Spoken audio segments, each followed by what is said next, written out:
Obrigado, Bruno. Bom dia a todos que nos acompanham, né, aí dos Estados Unidos. Boa tarde para quem acompanha aqui do Brasil.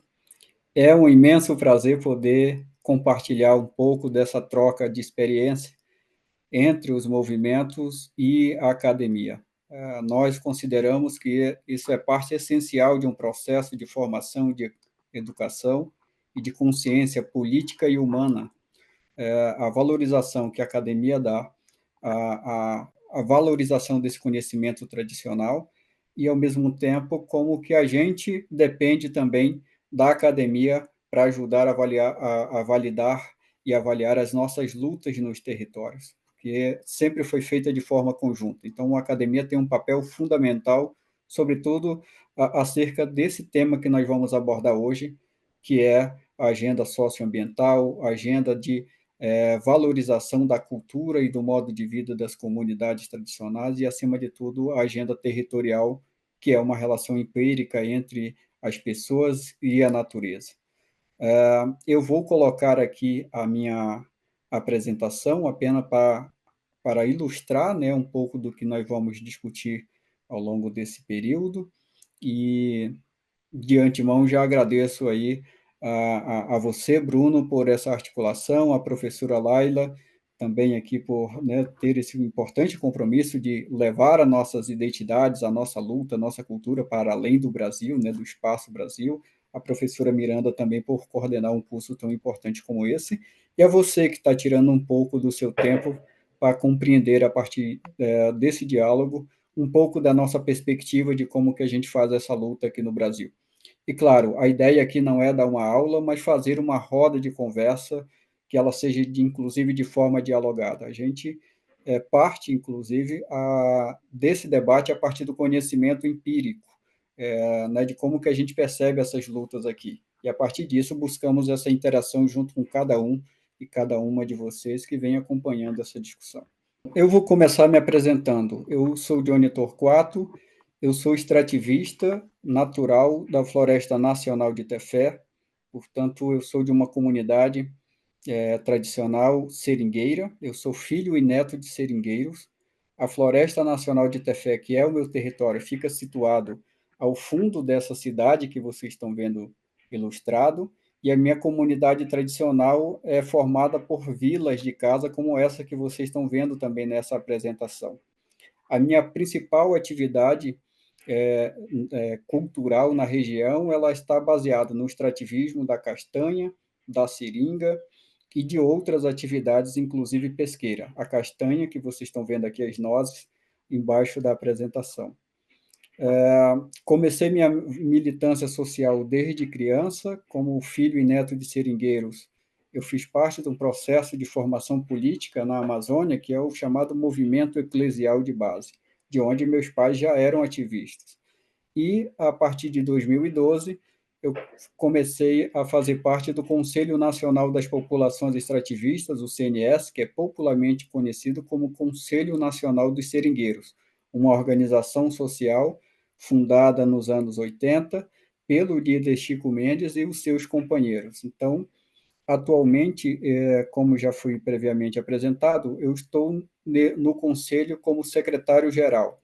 E eu fico aqui em Brasília na atribuição de fazer a articulação com instituições públicas e privadas, em três níveis. No Poder Executivo, onde nós acompanhamos a elaboração de políticas públicas, e parte desse acompanhamento é fazer a incidência também para a melhoria de algumas políticas ou elaboração de políticas que não existem, mas que são necessárias para atender o direito dos povos e comunidades tradicionais no Brasil. Junto ao poder legislativo, a gente acompanha os projetos de lei e as medidas provisórias que, evidentemente, possam impactar as comunidades tradicionais, e, a partir desse diálogo, a gente também propõe possíveis políticas públicas que possam melhorar a governança e a gestão socioterritorial e o desenvolvimento dessas comunidades locais. E uma terceira linha de atuação é junto ao Ministério Público Federal, principalmente junto à Câmara de Coordenação e Revisão, que é uma das câmaras técnicas do Ministério Público, que acompanha essa pauta de garantia de direito e proteção do direito dos povos indígenas, quilombolas e dos povos e comunidades tradicionais no Brasil.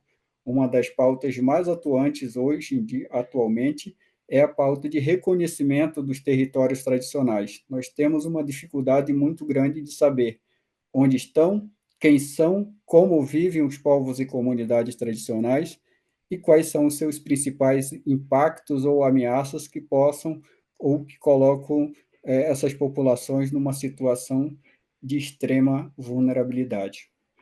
E quando a gente traz ao título do que nós vamos conversar hoje, que é a luta territorial pela defesa da conservação das florestas amazônicas, no Brasil nós temos uma especificidade muito importante, duas delas, inclusive. A primeira é que nós temos aí entre 15% a 20% de toda a biodiversidade do planeta, ou seja, nós somos o país com maior concentração de biodiversidade do mundo. São mais de 160 espécies aí que nós temos animais e cerca de 46 mil espécies vegetais. Mas nós também temos outra particularidade, que nós somos um dos países com maior diversidade sociocultural do Brasil. E ao longo dessa conversa que nós vamos ter aqui, eu vou apresentar um pouco de como que no Brasil é reconhecido o direito dos povos e comunidades tradicionais, que no mundo a gente chama de comunidades locais. No Brasil existe um decreto, que nós vamos falar dele daqui também, que é o 6.040 de 2007, que reconhece a política nacional para povos e comunidades tradicionais. Bom, antes de entrar propriamente nesses assuntos específicos, eu gostaria de fazer uma reflexão com todos aqui. Imagine vocês se de repente, numa tarde, num shopping, vocês são parados por uma pessoa estranha que diz o seguinte: de agora em diante vocês são impedidas de sonhar. Ou imagine vocês se num amanhecer de um belo domingo em suas residências, vocês se deparam ao abrir a porta com alguém acampado pelo lado interno do seu quintal, dizendo: a partir de agora, esse lugar aqui é meu. E você não vai poder fazer nada. Pelo contrário, se você não deixar eu ficar aqui, eu posso, inclusive, te matar. Parece muito irônico e absurdo, mas esse é um contexto que, todo dia, as comunidades tradicionais do Brasil enfrentam. Pessoas invadindo seus territórios, dizendo que esses territórios agora lhes pertencem, pessoas ameaçando esses povos e comunidades tradicionais e dizendo: você vai ter que se retirar daqui porque a partir de agora este lugar também é meu. Então eu trago essa reflexão porque na luta pela justiça, pela paz social, na luta pela igualdade e pela inclusão que a gente tanto preza, só é possível a gente ter isso se tiver um esforço mútuo. A sociedade entender que os povos e comunidades tradicionais e os seus territórios são importantes não só para manter o seu modo de vida, a sua cultura, a conservação do meio ambiente, mas que também elas contribuem de forma significativamente, por exemplo, para o enfrentamento às mudanças climáticas. Por outro lado, é preciso que os poderes econômicos tenham um olhar para esses territórios, para além do olhar da oportunidade de ver um ganho de riqueza em cima dessas comunidades. É impossível, na nossa percepção, olhar o desenvolvimento econômico sem valorizar o modo de vida e a cultura de quem está debaixo dessas camadas de floresta fazendo a conservação. E um terceiro aspecto, é impossível para a gente ter um desenvolvimento econômico sustentável quando ainda há violação de direito, quando há ainda invisibilidade dessas comunidades tradicionais. Então, é um esforço que toda a sociedade, todo o poder econômico e também os estados precisam olhar, por exemplo, as políticas públicas de mais inclusiva de forma igualitária. E, afinal de contas, quem são esses povos e comunidades tradicionais no Brasil? Eu tenho uma apresentação aqui que eu não vou ler ela, mas basicamente trazer esses três fundamentos que são parte essencial para reconhecer um povo e comunidade tradicional. A primeira, a relação que tem a ver com a cultura, com o sagrado, com a forma de organização com que esses povos e comunidades tradicionais vivem nos seus territórios. O segundo aspecto é a relação sociocultural, o espaço onde elas vivem e que elas utilizam. Para a gente, o mais importante não é ter uma área demarcada geograficamente por um perímetro, mas um território que se dá a partir da necessidade de onde nós vivemos, onde nós trabalhamos, onde nós tiramos as coletas das nossas sementes e do espaço de onde nós precisamos para caçar, para pescar. É basicamente esse o conceito de um território tradicional, que muitas das vezes não está relacionado apenas a um segmento de povos e comunidades tradicionais, porque debaixo das camadas de floresta, a nossa relação é mútua. Ela envolve muitas das vezes uma comunidade tradicional extrativista, mas que também pode ser uma comunidade quilombola ou que também tem populações indígenas presentes. E, historicamente, a gente tenta fazer uma relação harmônica, o que a gente chama de gestão integrada desse território, entendendo que aquele território é um espaço importante para todos os modos de vida, para todas as culturas, para todos os povos e comunidades tradicionais.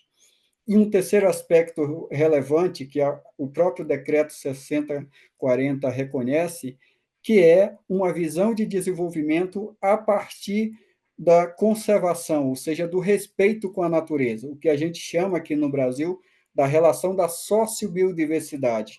É o modo com que nós usamos os recursos naturais para a nossa subsistência, para nossas atividades econômicas, mas, sobretudo, como é que tem uma relação intrínseca, entendendo que nós não somos uma caixinha à parte.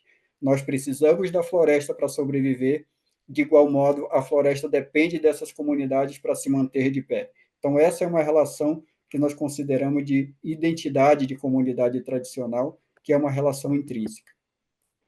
E eu trago também, nesse aspecto de compreensão, um pouco do que diz a Convenção Internacional do Trabalho, a Convenção 69 da OIT. Então, ela traz essa questão da proteção do direito dos povos indígenas e tribais, como o direito à posse e o uso e o controle dessas terras tradicionais. Eu trago esse ponto para dizer que uma das maiores vulnerabilidades e das maiores ameaças que nós sofremos é a disputa pela terra, porque é lá que está a questão da matéria-prima, é lá que está uma visão do grande capital de uma oportunidade de desenvolvimento. Então, proteger o território tradicional e valorizar esses modos de vida é parte essencial para a gente garantir a promoção de um desenvolvimento que nós esperamos, que é o desenvolvimento sustentável a partir da inclusão.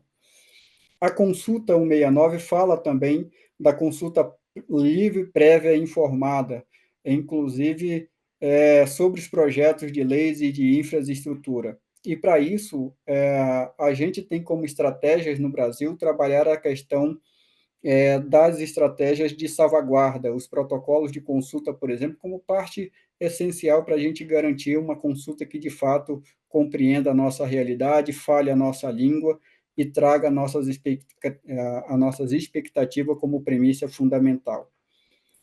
Essa é a questão da participação e do consentimento, então a Convenção destaca essa importância da participação dos povos indígenas e dos povos tribais, que a gente chama das comunidades locais, ou povos e comunidades tradicionais, na tomada de decisão que afetam diretamente, né, ou vão afetar a nossa cultura, nosso modo de vida, o nosso território.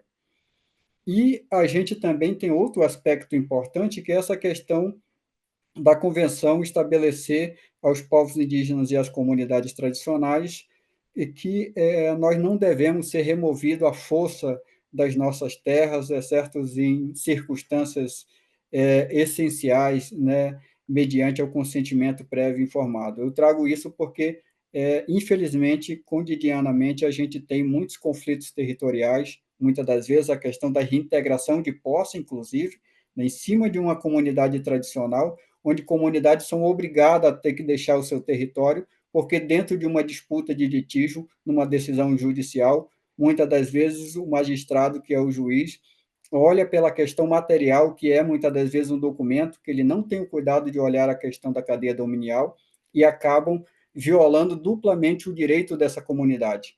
E para nós já é difícil ser ameaçado por quem está lá dentro do território fazendo grilagem, ou seja, invadindo de forma ilegal o nosso território. Mas essa luta se torna muito mais difícil quando a gente tem o Estado chancelando essa irregularidade. E a gente tem essa questão da compensação justa, sobretudo aos grandes projetos de infraestrutura, empreendimentos aqui, as estradas, as hidrelétricas, mas infelizmente essa é uma questão que está como uma premissa da OIT 169, mas tem muitas dessas premissas sendo violadas, inclusive, aqui no Brasil. Há uma tentativa do Congresso Nacional, inclusive, de flexibilizar o licenciamento ambiental de uma forma violar, inclusive, ainda mais esses direitos. E o que representa o território? O que é um território tradicional? Como já falei anteriormente, ela pode significar uma área geográfica delimitada, mas para nós elas são fundamentais estar relacionada a essa questão, que os limites eles estão relacionados com o território, a nossa necessidade de uso, quanto povos e comunidades tradicionais, a nossa cultura está relacionada ao nosso modo de vida e de produção, e na relação com que nós desenvolvemos ou atuamos nesse território, e aqui vale um aspecto importante de que aprender a caçar, pescar ou extrair os produtos da floresta, a gente não aprende de um dia para a noite num banco de escola. A gente aprende isso a partir da relação e da vivência cotidiana com os nossos pais, com os nossos avós, a partir da história contada, inclusive, por eles, e daí no dia a dia nesses territórios. Então, são questões fundamentais. E a gente considera que esses territórios são importantes porque ajudam, inclusive, na permanência e na defesa de um modelo que a gente chama de política, que é uma disputa de classe. Estar nesse território é também uma disputa de classe. Desenvolver uma atividade a partir dos produtos, do respeito com a floresta, para a gente é uma opção política. A gente poderia ter outras opções, como, por exemplo, desmatar para ter uma, entre aspas, riqueza, mas a gente prefere defender o território como parte integral, como parte importante, inclusive, da nossa permanência nesse território e também o cuidado para as futuras gerações que virão depois de nós.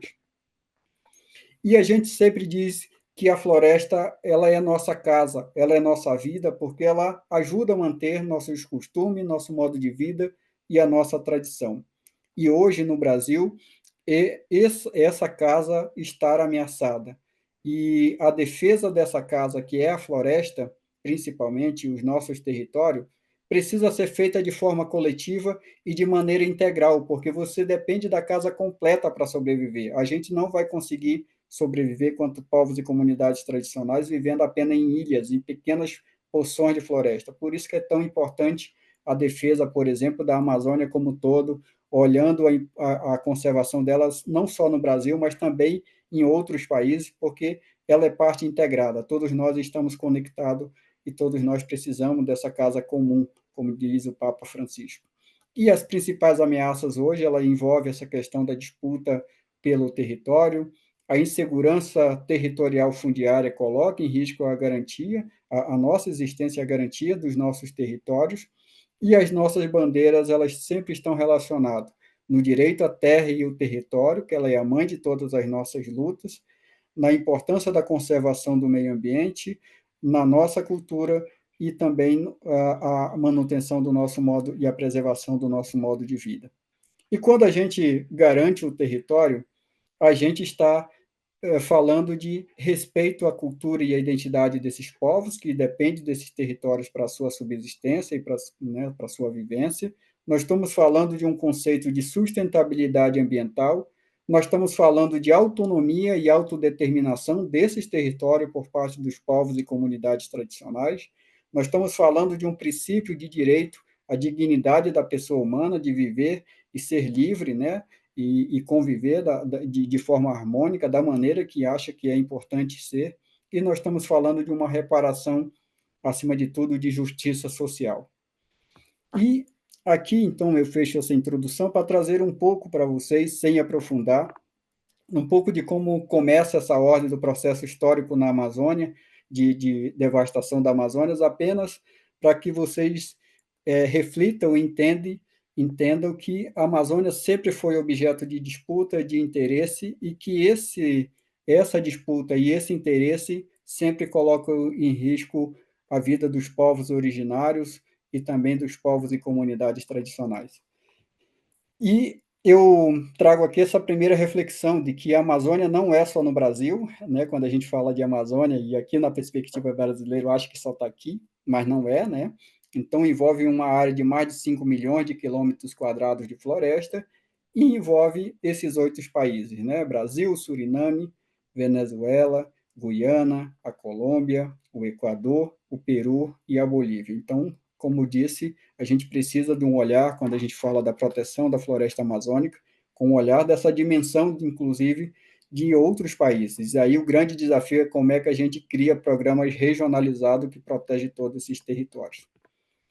E aqui tem uma questão que é a valorização e a importância, que vocês já tiveram uma conversa, né, anterior, da importância dos povos originários, porque de fato foram primeiros habitantes não só da Amazônia, mas do Brasil, e esses direitos precisam ser respeitados como tal. E talvez hoje, na violação de direitos, os povos indígenas são os povos com maiores ameaças, né? Cotidianamente a gente vê conflitos territoriais no Brasil que matam, né, de forma cruel os nossos parentes e irmãos indígenas aqui no Brasil. E eu trago aqui um pouco desse marco histórico, não vou atentar em todas elas, mas dizer o seguinte, que o interesse pela Amazônia ela começa antes mesmo do Brasil colonial, né? Lá em 1494, a gente traz esse marco, que é a assinatura do Tratado de Tordesilhas, entre Portugal e Espanha, que concedeu aos espanhóis essa questão do direito do domínio da América do Sul. Depois a gente tem essa questão da ocupação portuguesa, aí, em 1540, e que a gente diz que é o processo de disputa, né? E depois, em 1637, a primeira grande expedição dos portugueses na Amazônia, com mais de 2.000 pessoas, e com a exploração de frutos como o cacau e a castanha, né, que são frutos da floresta, ou seja, a apropriação dos nossos recursos naturais. E eu trago isso lá de 1637, porque um dos principais temas globais hoje é a questão da bioeconomia, que é aproveitar a matéria-prima dos recursos naturais extrativistas da floresta como uma oportunidade econômica. E a gente sempre diz o seguinte: não existe desenvolvimento a partir da bioeconomia sem a valorização dos territórios e do modo de vida dessas populações. E a partir de 1750, a gente tem essa questão do Tratado de Madrid, onde passa o domínio da floresta amazônica, né, a questão da exploração da mata, inclusive, ou seja, o destino da Amazônia aqui já está em jogo e de forma muito arriscada. E a gente vem, a professora Laila já falou disso com vocês também em uma aula anterior, né, pelo que ela me passou aqui, do que a gente chama do período ali que a Amazônia começa a entrar numa questão mais crítica, de entre 1870 a 1900, né, quando a gente tem a primeira grande migração para a Amazônia, né, na perspectiva da integração para não entregar a floresta amazônica, e essa migração está condicionada a um ciclo importante, que é o ciclo da borracha, que abastecia principalmente as fábricas inglesas que exploravam essa matéria-prima. Né? Então, daí surge o princípio da nossa identidade também quanto população tradicional extrativista na Amazônia, fruto, né, dessa primeira migração. E aqui a gente tem, então,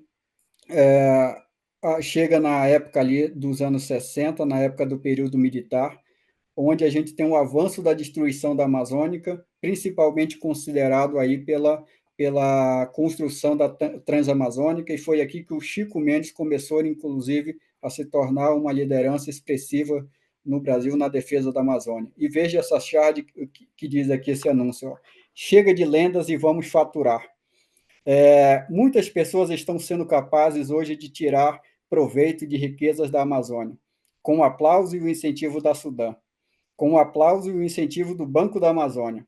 O Brasil está investindo na Amazônia e oferecendo lucros para quem quiser participar desse comprometimento. A Transamazônica está aí. É uma pista da mina de ouro. Comece agora. Faça a sua opção pela Sudã e aplique sua dedução de seu imposto de renda num dos mais de 664 projetos econômicos já aprovados pela Sudã. Ou então apresente aí o seu próprio projeto, e seja ele individual, agropecuário ou de serviços. Você terá ao lado um apoio do governo federal e de todos os governos do estado que compõem, né?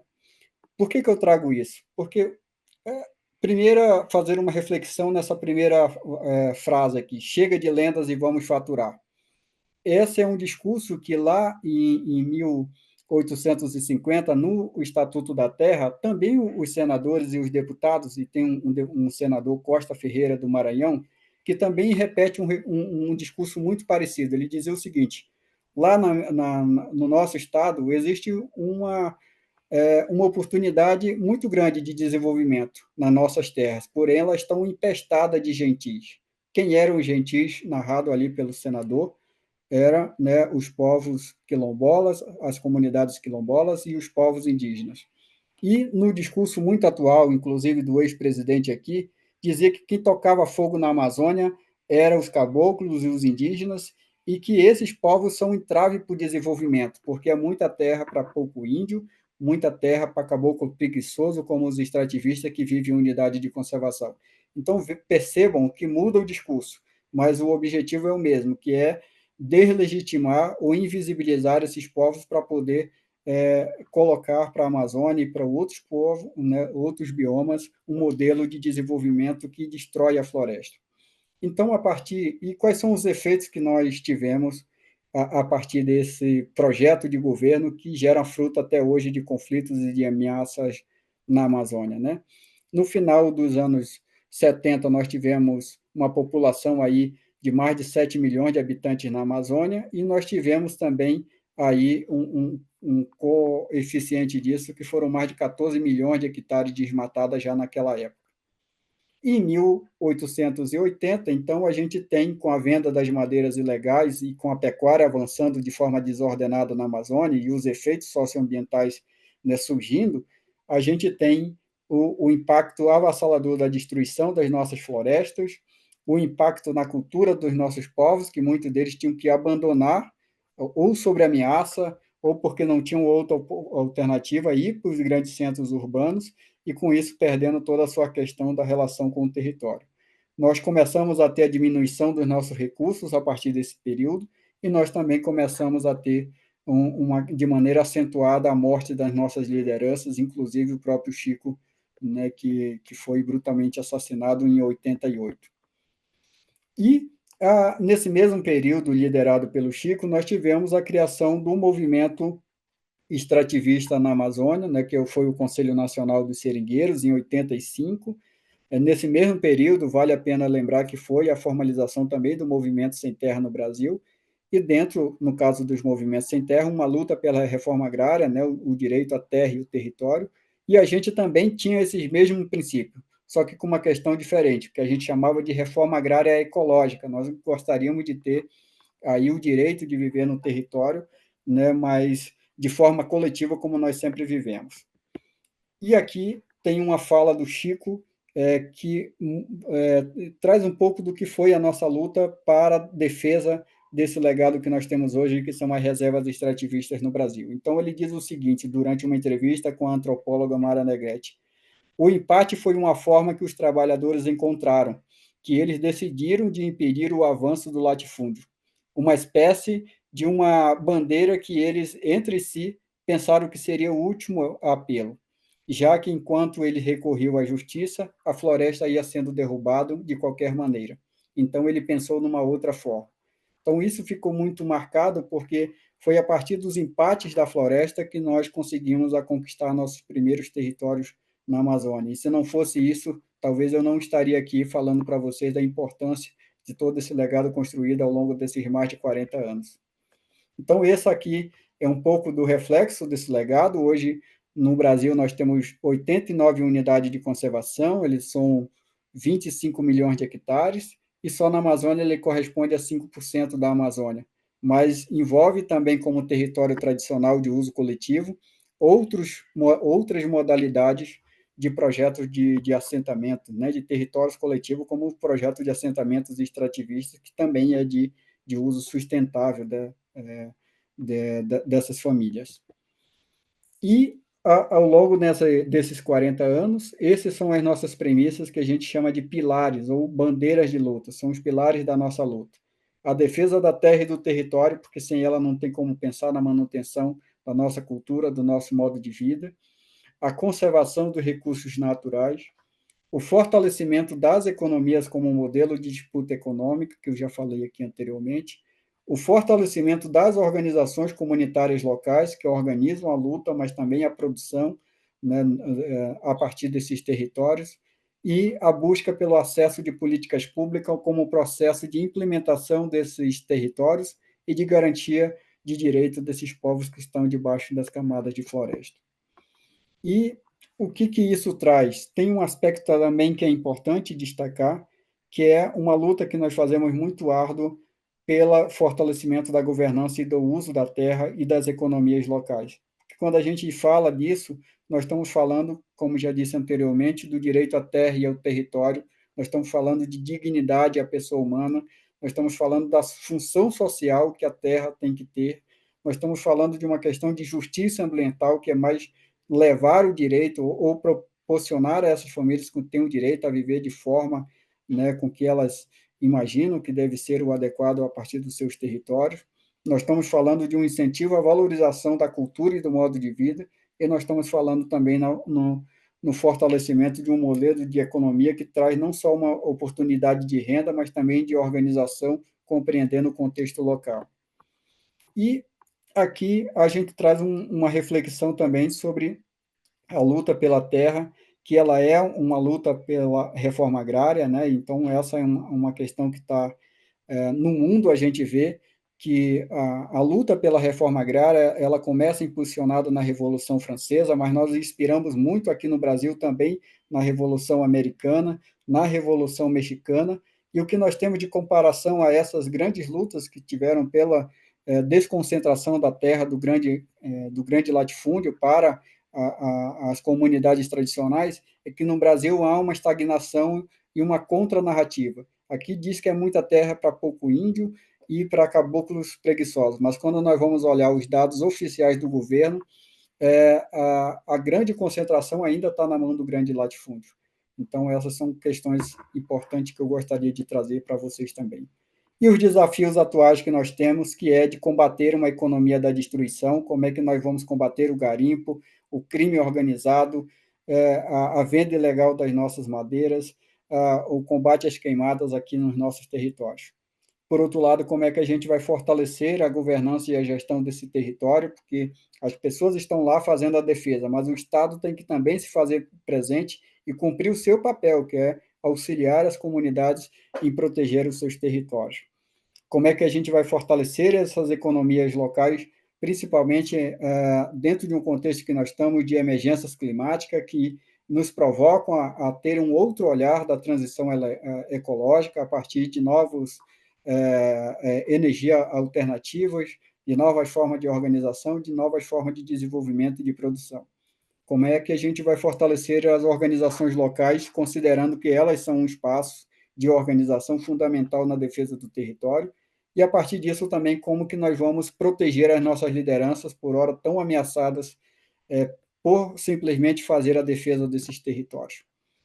E como que a luta no contexto político atual pode contribuir, inclusive, para o fortalecimento das economias locais, né, e na geração de renda aí socioambiental. Então, a gente avalia isso a partir de uma análise de conjuntura, de que nós temos um governo de frente ampla mais progressista, então isso nos dá uma percepção de que as agendas socioambientais e territoriais e do direito dos povos pode avançar nesse governo.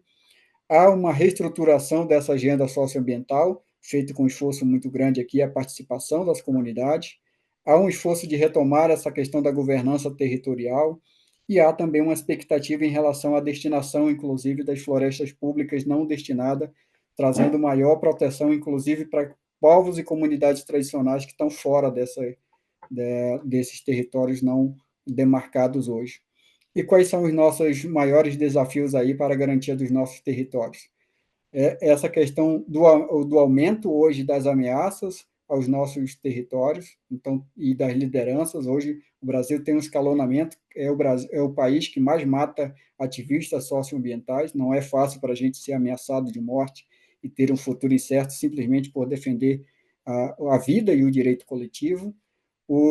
A agenda dispersa no âmbito do governo, então é difícil perceber por parte do governo uma estratégia clara, e isso nos coloca numa situação de muita insegurança de como se vai ter resultado concreto ou não na agenda socioambiental. Essa questão da transição ecológica e da transição energética discutida no Brasil ainda é muito complexa, ameaçam muitos direitos ou violam muitos direitos, principalmente no Nordeste brasileiro, onde as eólicas estão aí em cima de territórios tradicionais, então trazendo doença para os nossos povos, afetando todos os recursos pesqueiros do litoral para os pescadores artesanais. E falta recurso para implementar essas políticas públicas. Então, essa é uma questão. E uma ameaça essencial que é do Poder Legislativo. Eu peço desculpa por eventualmente ter estendido no horário aqui, no tempo, mas eu queria, nesse primeiro momento, trazer essas várias reflexões aqui, num caminho longo, mas eu espero que tenha contribuído de alguma forma com vocês aqui para a gente abrir para o debate. Obrigado.